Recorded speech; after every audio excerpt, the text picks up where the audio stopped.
नमस्कार, खूप खूप स्वागत आहे तुमचं नीलम्स रेसिपी मराठीमध्ये। आज आपण नवरात्रीच्या उपवासाच्या रेसिपीज बघतोय।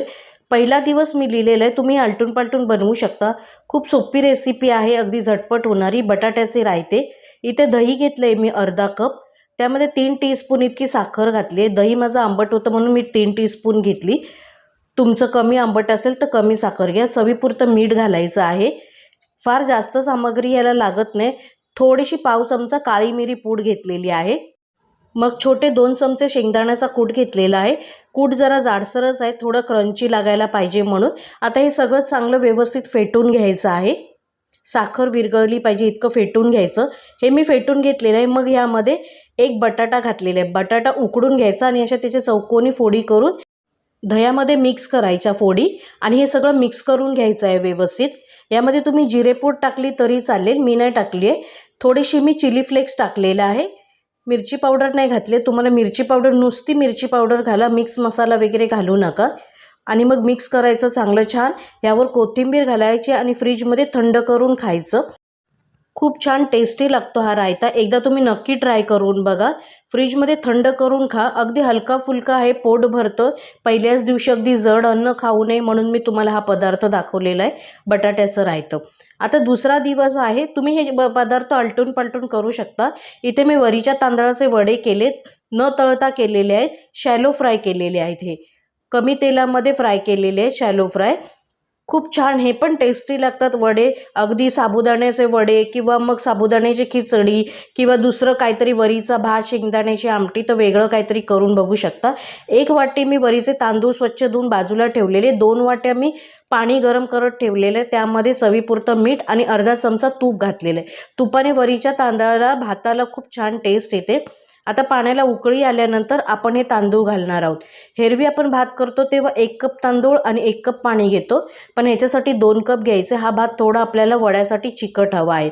आता हे पाणी जरा कमी झालं, आटलं की यावर झाकण ठेवायचा आणि भात शिजवून घ्यायचा आहे। आता आपला हा भात झालेला आहे चिकट, ह्याला पूर्णपणे थंड करायचं आणि ताटामध्ये काढून घ्यायचा आहे। जेव्हा तुम्ही भात बनवता तेव्हा भांड्याला थोडा लागतो, चिकटतो, काही टेन्शन घ्यायचं नाही। आता भात मोकळा करून मी घेतलेला आहे, तुम्ही पाहू शकता। पूर्ण थंड झाल्यानंतर ताटामध्ये घ्यायचं आहे। 2 मीडियम साईजचे बटाटे उकडून घेतले, साली काढून घेतलेत, ते आता ह्याच्यामध्ये मॅश करून घ्यायचे आहेत पूर्णपणे। हाताने पूर्ण कुस्करून घेऊ शकता किंवा किसणीने किसून घेतले तरी चालेल। आता यामध्ये आपण काही पदार्थ घालणार आहोत। यामध्ये चवीपुरतं मीठ घालायचं आहे। ह्या रेसिपीज तुम्ही करून बघा, खूप वेगळ्या आहेत। मग ह्यामध्ये मी जिरं आणि मिरची मिक्सरला जाडसर वाटून घेतलेलं ते घालायचं आहे, 1 ते 2 चमचे। तुमच्या आवडीप्रमाणे तिखट घालून घ्या। शेंगदाण्याचा कूट घातलेला आहे पाव कप।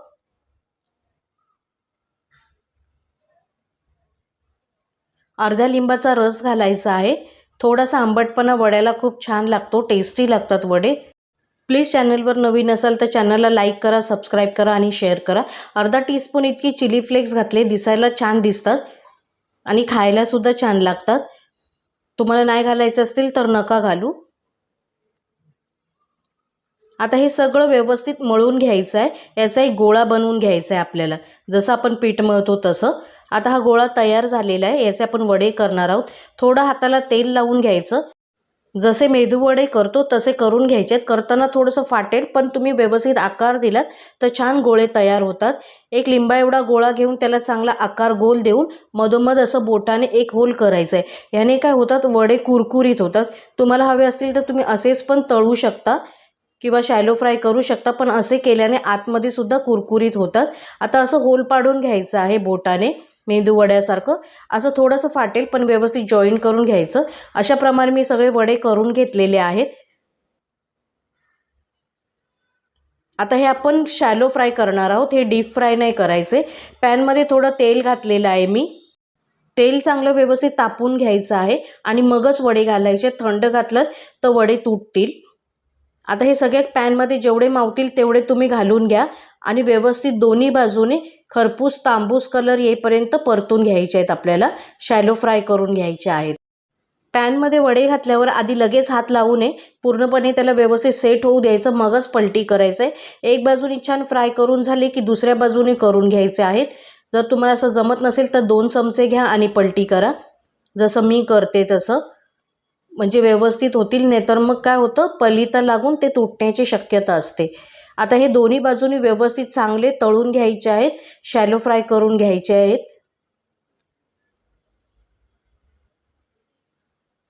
आता हे दोन्ही बाजूने फ्राय झालेले आहेत, काढून घ्यायचे. दही बरोबर किंवा चटणी बरोबर तुम्ही हे खाऊ शकता, जसं डोशाची चटणी वगैरे असते त्याच्याबरोबर.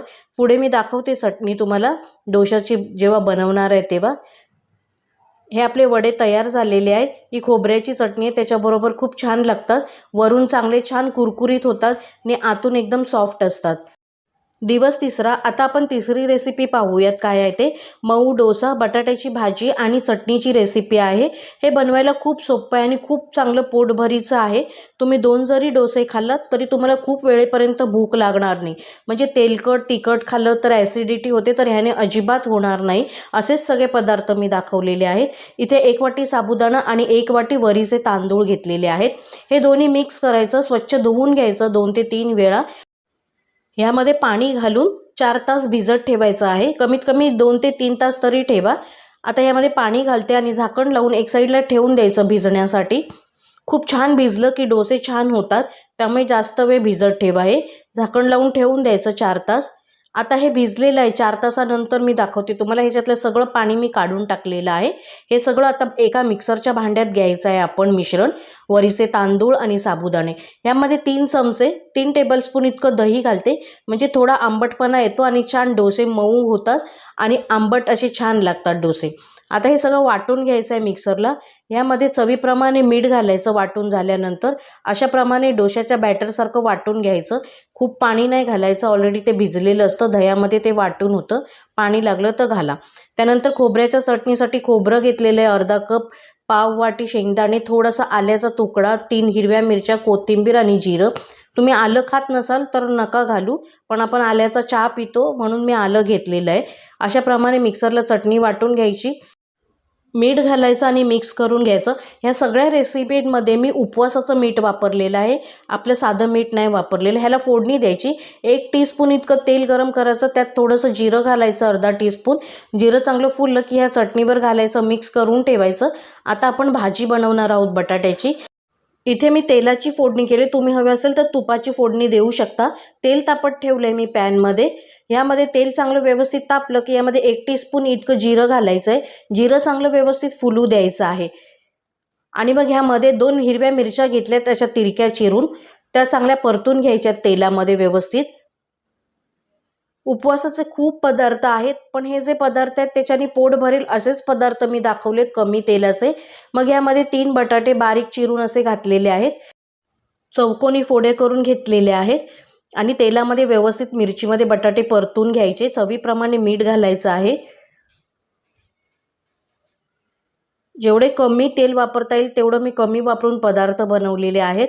तुम्ही नक्की ट्राय करा, कारण उपवास असला की आपण तेलकट खाल्लं की ॲसिडिटी होते, जसं वेफर्स वगैरे खातो त्यामुळे ॲसिडिटी होते. 1 मिनिटासाठी ह्याच्यावर झाकण ठेवायचं आणि वाफ येऊ द्यायची आहे चांगली व्यवस्थित. आता हे मिक्स करून घ्यायचं. वाफ आलेली आहे. यावर आता शेंगदाण्याचा कूट घालायचा आहे 2 चमचे. 2 छोटे चमचे घातलेला आहे मी. तुमच्या घरात जेवढी माणसं असतील त्याप्रमाणे भाजी बनवा आणि त्याप्रमाणे जेवढे पदार्थ घातले त्याची संख्या तुम्ही वाढवू शकता. हे चांगलं व्यवस्थित मिक्स झाल्यानंतर यावर वरून कोथिंबीर घालायची की मग आपली बटाट्याची भाजी रेडी आहे. तुम्हाला हवं असेल तर ओलं खोबरंसुद्धा घालू शकता, पण मी घातलेलं नाही आहे.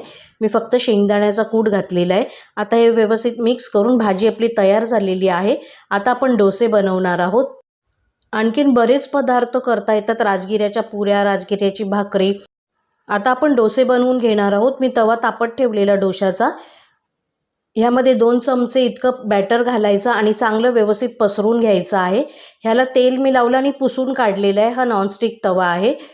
तुम्ही थोडंसं तेल लावा जर दुसरा तवा असेल तर, आणि असं बॅटर पसरवून घ्या. त्याला आता हात लावू नका, चांगलं सेट होऊ द्या. मग वरून तेल घालायचं थोडंसं आणि मग चांगला व्यवस्थित खालून भाजला की मग पलटी करायचा आहे डोसा. हा डोसा आपण दोन्ही बाजूनी खरपूस भाजून घेणार आहोत. आपोआप सुटतो तो साईडने, मग पलटी करून घ्यायचा आहे. अशाप्रमाणे व्यवस्थित डोसे करून घ्यायचे सगळे. खूप छान मस्त टेस्टी लागतो. एकदा नक्की ट्राय करून बघा हे डोसे आणि चटणी. करतातच लोक आता सगळे उपवासाला हे सगळं, पण याप्रमाणे करून बघा, जे प्रमाण आहे ते. तयार आहे आपला डोसा, चटणी आणि बटाट्याची भाजी. हे तुम्ही उपवासामध्ये कधीही खाऊ शकता, सकाळी नाश्त्याला, दुपारच्या जेवणाला किंवा रात्रीच्या जेवणाला. 2 डोसे खाल्लेत तरी तुम्हाला खूप उशिरापर्यंत भूक लागणार नाही. दिवस 4था आहे. आपण 4थी रेसिपी पाहणार आहोत. झटपट होणारी चटपटी तशी शेंगदाण्याची उसळ. लगेच होते, त्याला वेळ लागत नाही, फक्त शेंगदाणे भिजवायला आणि शिजवायला वेळ लागतो तेवढाच. मी 1 वाटी शेंगदाणे 4 तास भिजत घातलेले, त्यानंतर कुकरमध्ये 4 शिट्या करून घेतलेल्या, शिजवून घेतलेल्या आहेत आणि त्याचं सगळं पाणी काढून चाळणीत मी घेतलेलं आहे. तुम्ही पाहू शकता उकडलेले शेंगदाणे आहेत ते. आता आपण रेसिपी पाहूयात. पॅनमध्ये 1 चमचा तूप घातलेलं आहे. तुपाची फोडणी देते मी.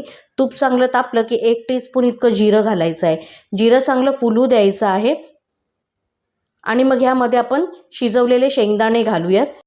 शेंगदाणे घालून चांगलं व्यवस्थित परतून घ्यायचं आहे.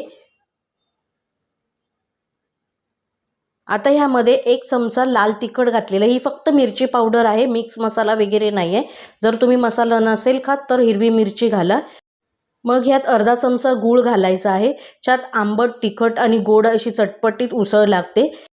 शेंगदाण्यामध्ये गूळ, मसाला चांगला व्यवस्थित मिक्स करून घ्यायचा. चवीप्रमाणे मीठ घालून घ्यायचं आहे आणि ह्यावरती 1 मिनिटासाठी झाकण ठेवून एक वाफ काढून घ्यायची.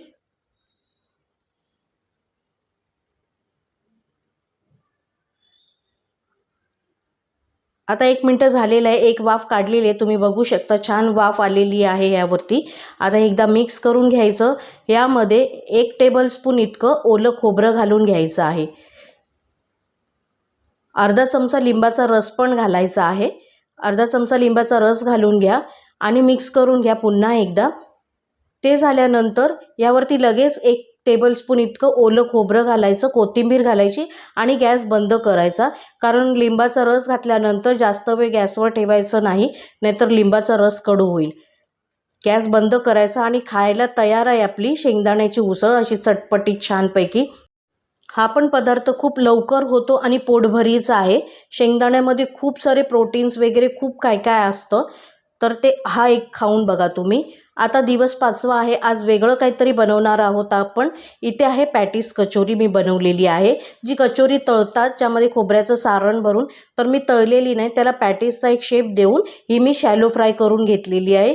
खूप टेस्टी लागते, बनवायला पण सोपी आहे आणि खूप पोटभरीची आहे ही पण. तुम्ही बघू शकता छान सॉफ्ट होते. यामध्ये सारण भरल्यामुळे खूप छान लागते. आंबट, गोड, तिखट. खूप तिखट नाही आहे, दाखवते तुम्हाला नंतर. इथे 1 वाटी मी खोबरं घेतलेलं आहे. ओलं खोबरं घ्यायचं आहे. त्यामध्ये 4-5 काजू आणि 4-5 मनुके असे बारीक तुकडे करून घालायचे. 1च हिरवी मिरची घेतली, बारीक चिरून घ्यायची आहे. साखर घेतले 1 टीस्पून इतकी. चवीप्रमाणे थोडंसं मीठ घालायचं आहे आणि कोथिंबीर घालायची आहे. ह्यामध्ये हवं तर तुम्ही जिरं घालू शकता, मी घातलेलं नाही आहे. आता हे सगळं मिक्स करून घ्यायचं व्यवस्थित आणि साईडला ठेवून द्यायचं. आता आपण वरच्या पारीची तयारी करणार आहोत, जी पॅटीससाठी लागणार आहे. इथे मी 3 बटाटे उकडून घेतले आणि किसून घेतलेले आहेत. यामध्ये अर्धा टीस्पून इतकं मीठ घालायचं आहे आणि यामध्ये अरारूट पावडर घालायची आहे, जी बाजारात मिळते वाण्याच्या दुकानात किंवा आणखीन तुमचं जनरल स्टोअर असेल तिथे. तर ही टाकायची असते उपवासाला. एरवी कॉर्नफ्लॉवर वगैरे टाकतात, पण उपवासाला अरारूट पावडर मिळतं, ती घालायची आहे 2 चमचे. म्हणजे याचं बाइंडिंग चांगलं होतं व्यवस्थित. आता हे चांगले पारीचं पीठ मळून घ्यायचं आहे. हे झालेलं आहे आपलं पारीचं पीठ, रेडी झालेलं आहे. आता ह्याचे मी समान 8 गोळे केलेले आहेत. जर तुमचं पारीचं पीठ थोडंसं, बटाटे थोडे सैल वाटत असेल तर थोडा वेळ फ्रीजमध्ये ठेवा, म्हणजे ते घट्ट होईल चांगलं. आता हे गोळे मी तयार करून घेतलेले आहेत 8 समान. थोडंसं अरारोटचं पीठ घ्यायचं आहे लावायला, म्हणजे हाताला चिकटणार नाही. बटाटे कधी कधी खूप चिकट असतात, तर ते हाताला चिकटतात. गोळा थोडासा पिठात घोळवून घ्यायचा आणि त्याची वाटी करायची. जशी आपण मोदकाला करतो तशी वाटी करून घ्यायची आहे. एकदम पातळ वाटी नाही करायची, नाही तर फाटून जाईल. आणि त्यामध्ये आपलं हे खोबऱ्याचं सारण भरून घ्यायचं आहे आणि व्यवस्थित घट्ट बंद करायचं असं चारी बाजूनी. कुठूनही फाटता कामा नये, नाहीतर पॅटीस आपलं फाटेल. थोडासा पिठाचा हात घ्या, हाताला चिकटत असेल तर. आता हे व्यवस्थित एकत्र करून ह्याचा असा गोळा करून घ्यायचा, सगळं पॅक करून घ्यायचं, सगळीकडून बंद करून घ्यायचं. आता अशा प्रमाणे गोळा करून घ्यायचा आहे आणि ह्याला पॅटीसचा आकार द्यायचा आहे. अशाप्रमाणे पॅटीसचा आकार द्यायचा. चेंज म्हणून तुम्ही ही रेसिपी करू शकता, छान लागते ही पण रेसिपी. असा पॅटीसचा आकार द्या. जर तुम्हाला कचोरी तळायची असेल तर तुम्ही ती गोल आकार देऊन तळूही शकता, पण आधी एक कचोरी तेलात तळून बघायची. जर ती विरघळली नाही, फाटली नाही, फुटली नाही तर मग ठीक आहे, पण जर फुटली फाटली तर तुम्हाला त्यामध्ये अरारूटचं प्रमाण वाढवायला लागेल, अरारूट पावडर जास्त घालावी लागेल. अशाप्रमाणे मी पॅटीस करून घेतलेले आहेत 8 पॅटीस. यावरती मी तूप घातलेलं आहे, म्हणजे तुपात जरासं शॅलो फ्राय केले की छान लागतात. तूप घातलेलं आहे मी यावरती पॅनवरती. हा डोशाचाच तवा आहे माझा. आता ह्यावरती मी सगळे पॅटीस ठेवून घेणार आहे आणि ह्याला हात लावणार नाही आहे. 2 ते 3 मिनटं चांगलं व्यवस्थित भाजून घेणार आहे. आता हे झालेलं आहे खरपूस भाजून एक साईडला. आता पलटी करून घ्यायचं आहे. जरासा पलिता हलका फिरवायचा पलटी करताना, नाहीतर ते फाटण्याची शक्यता असते. आता दोन्ही बाजूनी हे छान फ्राय करून घ्यायचे, शॅलो फ्राय. खूप जास्त तूप लागलं नाही मला, कारण तो नॉनस्टिक तवा आहे म्हणून. 2 ते 3 चमचेच तूप लागलेलं आहे. त्यामध्ये हे चांगले व्यवस्थित फ्राय झालेले आहेत, शॅलो फ्राय. आता हे रेडी झालेले आहेत. खालच्या बाजूने सुद्धा मी तुम्हाला दाखवते.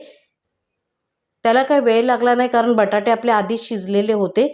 अशाप्रमाणे हे सगळे रेडी झालेले आहेत. आता काढून घेऊयात आपण. मार्केटमध्ये तुम्हाला माहितीच आहे उपवासाची कचोरी किती महाग मिळते. ती तुम्ही घरीसुद्धा करू शकता अशी न तळता. हे पॅटीस गरम गरमच खायला खूप छान लागतात, थंड झाल्यावर पण छान लागतात. आज आपण पाहणार आहोत 6वी रेसिपी, म्हणजे 6व्या दिवशी काय खाऊ शकतो.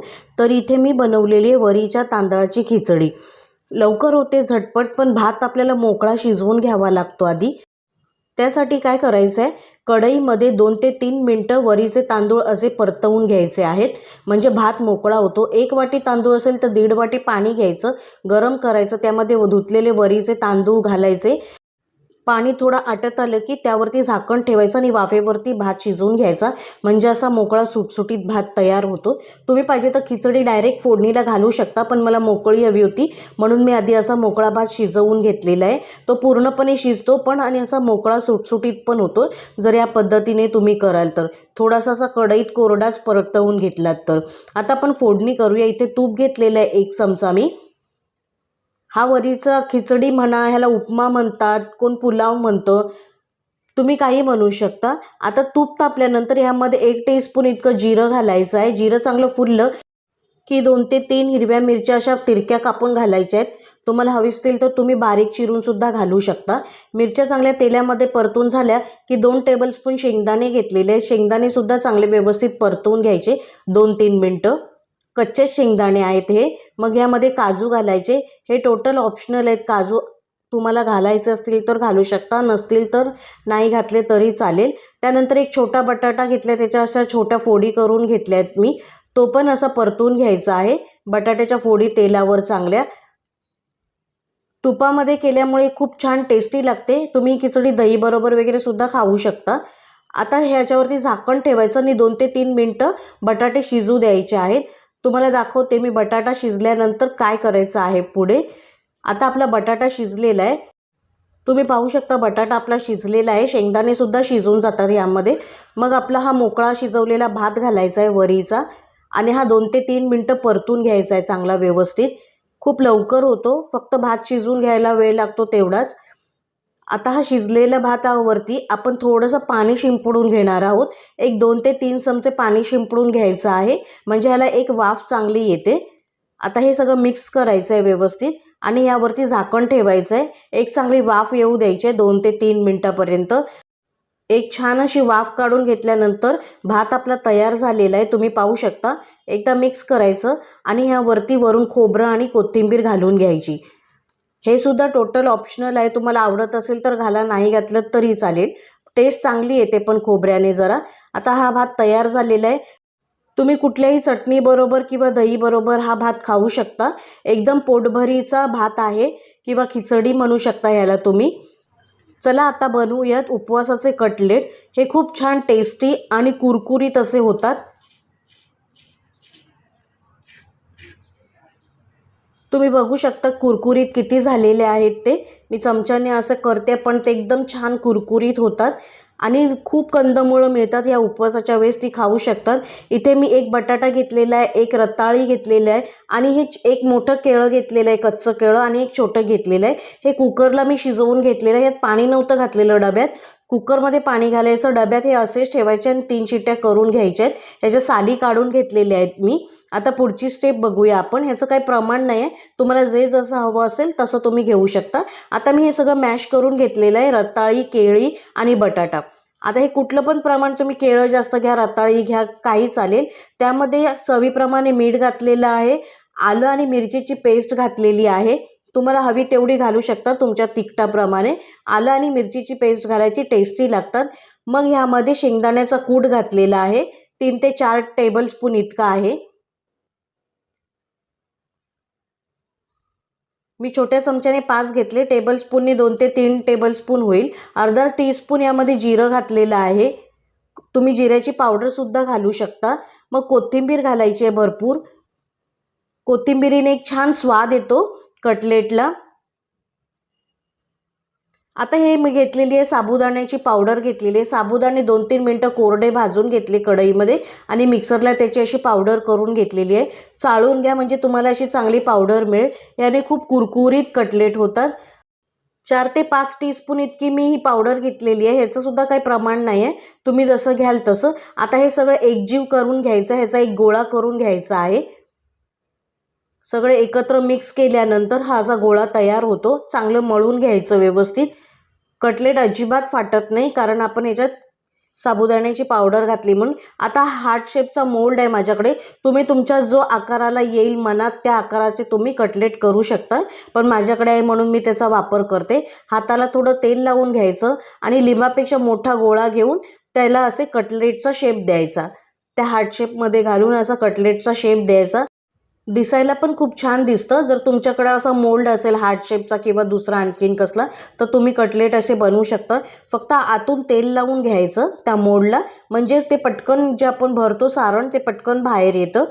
आता हे थोडं हळूहळू दाबून दाबून काढून घ्यायचं. जास्त जोर लावायचा नाही, नाहीतर तुटेल. पण तुटत नाही, ते व्यवस्थित निघतं. प्लीज, रेसिपी बनवायला खूप मेहनत लागते, त्यानंतर व्हिडिओ एडिट करावा लागतो, मग व्हॉइस ओव्हर द्यावा लागतो. प्लीज चॅनल नक्कीच सबस्क्राईब करा, शेअर करा.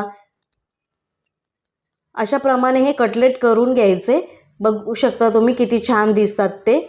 सगळे कटलेट सारखेच दिसतात, त्यामुळे कुठला मोल्ड असेल तर तुम्ही करू शकता त्याच्यामध्ये. आधी आपण कसं करतो, डोळ्याने खातो, मग नाकाने खातो आणि मग तोंडाने खातो. नाकाचा अर्थ याचा असा आहे की आपण आता चांगला वास आला की आपण खातो आणि मग तोंडामध्ये घालतो. अशाप्रमाणे सगळे कटलेट मी करून घेतलेले आहेत. त्या तेवढ्या सामग्रीमध्ये माझे 8 कटलेट बरोबर झालेले आहेत. आता हे आपण फ्राय करून घेणार आहोत. पॅनमध्ये मी तेल घातलेलं आहे. खूप कढईमध्ये भरपूर तेल घालून फ्राय करण्याची गरज नाही आहे. थोडं तेल घालूनसुद्धा तुम्ही हे फ्राय करू शकता, तरीही तेवढेच कुरकुरीत होतात. पॅनमध्ये मी आधी 4च घातलेले आहेत. जेवढी जागा मावेल तेवढंच घालायचे, कारण ते आपल्याला परतता पण आले पाहिजेत. छान अगदी तांबूस रंग येईपर्यंत फ्राय करून घ्यायचे आहेत. आता हे पलटी करायचे आहेत. खालून छान चॉकलेटी रंग आलेला आहे, ब्राऊन कलर झालेला आहे, पण तुटलेला अजिबात नाही आहे, कारण पावडरमुळे अजिबात तुटत नाही, नाहीतर बटाटा तेलामध्ये तुटतो. आता हे दोन्ही बाजूनी छान व्यवस्थित फ्राय करून घेतलेले आहेत मी. आपण हे आता काढून घेऊयात. अशाप्रमाणे दोन्ही बाजूनी व्यवस्थित खरपूस भाजून घ्यायचे, म्हणजे कुरकुरीत होतात आणि आतून सॉफ्ट राहतात. आता हे मी काढून घेते. आता कटलेट बरोबर खाण्यासाठी आपण एक चटणी बनवतोय. मिक्सरच्या भांड्यामध्ये मी कोथिंबीर घेतली, 4 हिरव्या मिरच्या, भाजलेले शेंगदाणे घ्यायचे आहेत, छोटा आल्याचा तुकडा घ्यायचा आहे, अर्धा चमचा जिरं घ्यायचं आहे, चवीप्रमाणे मीठ घालायचं आणि अर्ध्या लिंबाचा रस घालायचा आहे, म्हणजे आपला कलर जो असतो चटणीचा तो तसाच्या तसाच राहतो, हिरवा.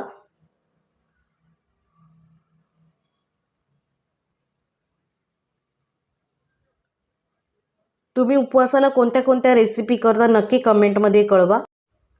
अशाप्रमाणे कटलेटची चटणी तयार झालेली आहे. एरवीसुद्धा तुम्ही करू शकता, खूप छान टेस्टी लागते. हे आपले कटलेट तयार झालेले आहेत, त्याबरोबर चटणी अगदी कुरकुरीत छान, आतून सॉफ्ट अगदी. नक्की तुम्ही हा प्रकार वेगळा काहीतरी करून बघा. आणि केळं, रताळी ही सगळीसुद्धा कंदमुळं असतात, ती खाल्ली पाहिजेत.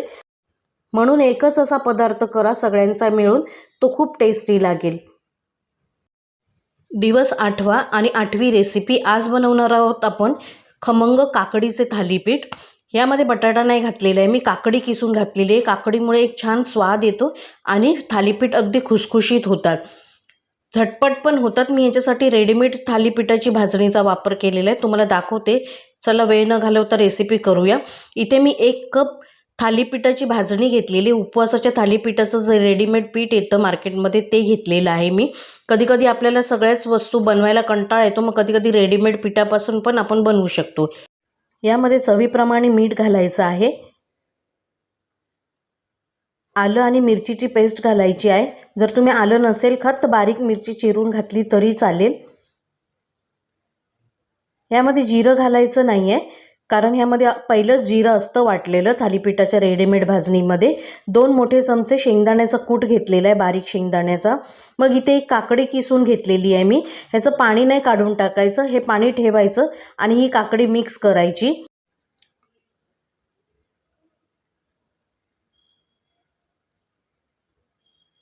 आता हे जे सगळं मिश्रण आहे थालीपीठाचं, हे आधी फक्त असंच मिक्स करायचं. यामध्ये पाणी आता लगेच मिक्स नाही करायचं. काकडीच्या पाण्यामध्ये ते व्यवस्थित चांगलं मिक्स होतं. लागलं तर आपण थोडं थोडं पाणी घालणार आहोत. आता थोडं थोडं पाण्याची गरज आहे. थोडं थोडं पाणी घ्यायचं आणि याचं घट्ट पीठ मळून घ्यायचं आहे. पाणी एकदम जास्त घालायचं नाही, अशाप्रमाणे पीठ घट्ट भिजवून घ्यायचं आणि ह्यावर झाकण ठेवायचं. 10 ते 15 मिनटासाठी पीठ भिजू द्यायचं आहे. आता हे पीठ भिजलेलं आहे, खूप छान टेस्टी आणि काही खटखट न करता हे एकदम झटपट होतात थालीपीठ. आता ह्याचे मी 3 समान गोळे केलेले आहेत. मी इथे प्लास्टिकचा पेपर घेतलेला आहे, म्हणजे ही तेलाचीच पिशवी आहे, ती फाडून अशी घेतलेली आहे. तुम्ही कपडासुद्धा घेऊ शकता. आता एक गोळा घ्यायचा, हातावर चांगला व्यवस्थित मळायचा.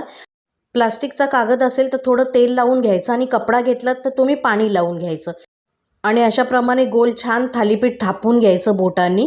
हे फाटत नाही, खूप छान पटापट होतात. खाली तेल लावलं तर चिकटणार नाही आणि कपड्याला पाणी लावलं तर चिकटणार. मध्ये असे होल करून घ्यायचे. याने काय होतं, ह्यामध्ये आपण तेल सोडणार आहोत, याने खुसखुशीत होतात आणि लगेच हातावर पण येतात. बघा तुम्ही, तवा चांगला व्यवस्थित तापवून घ्यायचा आणि गॅस मीडियम करायचा, फास्ट गॅसवर तवा तापवायचा नाही आहे. मग हे थालीपीठ घालायचं आहे. थोडंसं तूप घालायचं तव्यावर आणि जे आपण होल केले त्यामधून थोडं थोडं तूप सोडायचं. साईडनी थोडं थोडं तूप सोडायचं आणि छान दोन्ही बाजूने खरपूस भाजून घ्यायचे आहेत. खूप छान पोटभरीचं खाणं आहे हे. हा जो प्रकार आहे थालीपीठ खूप छान लागतं. काकडीचा एक खमंगपणा असतो. मी ह्याच्यामध्ये कोथिंबीर घातली नाही, कारण कोथिंबीरीचा स्वाद नको हवा होता, म्हणून काकडीचं थालीपीठाला कोथिंबीर घालू नका. अशाप्रमाणे दोन्ही बाजूनी खरपूस भाजून घ्यायचे. तयार आहेत आपले काकडीचे खमंग थालीपीठ. दही चटणीबरोबर कशाबरोबर सुद्धा खाऊ शकता तुम्ही किंवा टिफिनला सुद्धा घेऊन जाऊ शकता. आता बनवूयात आपली शेवटची रेसिपी, दिवस 9वा, 9वी रेसिपी. हे मी बनवलेले आहेत राजगिऱ्याचे आलू पराठे. खूप छान नरम सॉफ्ट होतात. तुम्हाला दाखवते मी कशी प्रोसेस करायची. एकदम नरम होतात, तुम्ही टिफिनला घेऊन जाऊ शकता जर तुम्ही ऑफिसला जाणार असाल तर. नाश्त्याला, दुपारच्या जेवणात किंवा रात्रीच्या जेवणात तुम्ही हे पराठे करू शकता, झटपट होतात. मी इथे राजगिऱ्याचं पीठ घेतलेलं आहे, ते सुद्धा रेडीमेड आहे, दुकानातून आणलेलं मिळतं. 1 कप घेतलं. त्यानंतर एक बटाटा उकडून किसून घेतलेला आहे. किसूनच घ्या, जाड ठेवू नका, म्हणजे पराठे फाटणार नाहीत. बटाटा किसून घ्यायचा आहे. त्यामध्ये आलं मिरचीची पेस्ट, आलं खात नसाल तर नुसती मिरचीची पेस्ट घाला किंवा बारीक मिरची चिरून घाला. चवीप्रमाणे मीठ घालायचं आहे. हे पण फटाफट झटपट होतात. पण हे राजगिरा पीठ, उपवासाची भाजणी खूप महाग असतात पीठही. अर्धा चमचा जिरं घातलेलं आहे. मग ह्यामध्ये कोथिंबीर घालायची. 2 चमचे शेंगदाण्याचा कूट घालायचा. शेंगदाण्याच्या कुटाने खमंग होतात पराठे. आता ह्यामध्ये कोथिंबीर घालायची भरपूर. मग 1 चमचा मी चिली फ्लेक्स घातलेला आहे यामध्ये, खूप छान लागतात त्याने. आणि कोथिंबीर घालायची भरपूर. तुम्ही काही जण कोथिंबीर खात नाहीत उपवासाला, नसाल खात तर नका घालू. कोथिंबीरीने छान पराठ्याला टेस्ट येते. आता हे सगळं असंच मिक्स करून घ्यायचं आहे आधी. आणि कोमट पाणी घ्यायचं आहे आपल्याला मळायला. इथे थंड पाणी घ्यायचं नाही आहे. कोमट पाण्याने थोडं थोडं पाणी घालून पीठ मळून घ्यायचं आहे. आधी बटाटा सगळे मसाले मिक्स करून घ्यायचे. जसं जसं पाणी लागेल तसं तसं पाणी घालून पीठ मळायचं आहे. पण ह्या पिठासाठी तुम्हाला कोमट पाणी घ्यायचं आहे. आता छान असा गोळा करून घ्यायचा. पीठ मळून झालेलं आहे माझं. जसं आपण चपातीचं पीठ मळतो पराठ्यासाठी तसंच मळून घ्यायचं आहे। आता हे मी पीठ भिजवून ठेवलेलं 10 मिनटं झाली, झाकण काढून घ्यायचं। आता ह्याच्या आपण करायला घेणार आहोत। हे पिठं कशी ग्लुटन फ्री असतात, ह्यांना गव्हाच्या पिठासारखी लवचिकता नसते म्हणून करताना फाटतात, त्यासाठी मी हे केलेलं आहे। तुम्ही नाही केलं तरी चालेल, मी फक्त शूटसाठी केलेलं आहे। आता हे मी राजगिऱ्याचं पीठ घेतलेलं आहे लावायला, नाहीतर ते चिकटतं। थोडंसं पोळपाटाला लावून घ्यायचं आणि अलगद हाताने पोळी लाटून घ्यायची। ते बघा साईडने कशी फाटते ती, कारण हे पीठच तशी असतात। लाटणीला सुद्धा थोडं पीठ लावून घ्यायचं, म्हणजे लाटणीला सुद्धा चिकटणार नाही। अशाप्रमाणे ही पोळी लाटून घ्यायची अलगद हाताने, सगळीकडून सारखी हलक्या हाताने लाटायची आहे। मग इथे मी एक डबा घेतलेला आहे स्टीलचा, त्या डब्याने मी असं थापून काढणार आहे, म्हणजे माझे पराठे सगळे एकसारखे दिसतील म्हणून केलेलं आहे। मी हे फक्त शूटसाठी केलेलं आहे, बाकी तुम्हाला नाही करायचं असतील तर नका करू। तवा तापवून घेतलेला आहे मीडियम गॅसवरती। आता थोडं थोडं तूप टाकून ह्याला दोन्ही बाजूने खरपूस भाजून घ्यायचे आहेत। पराठे एकदम सॉफ्ट होतात आणि खायला पण खूप टेस्टी लागतात। अशाप्रमाणे तूप लावायचं आणि पराठे शेकवून घ्यायचे। तेल लावून सुद्धा तुम्ही शेकवू शकता। हे दोन्ही बाजूने छान खरपूस भाजून घ्यायचे। अशाप्रमाणे सगळे पराठे बनवून घ्यायचे। दही चटणी बरोबर खूप छान लागतात आणि नरमच होतात। तुम्ही पाहू शकता मी सगळे पराठे एकसारखे बनवून घेतलेले आहेत। तुम्ही तुमचा वेळ काढून व्हिडिओ पाहिल्याबद्दल खूप खूप धन्यवाद।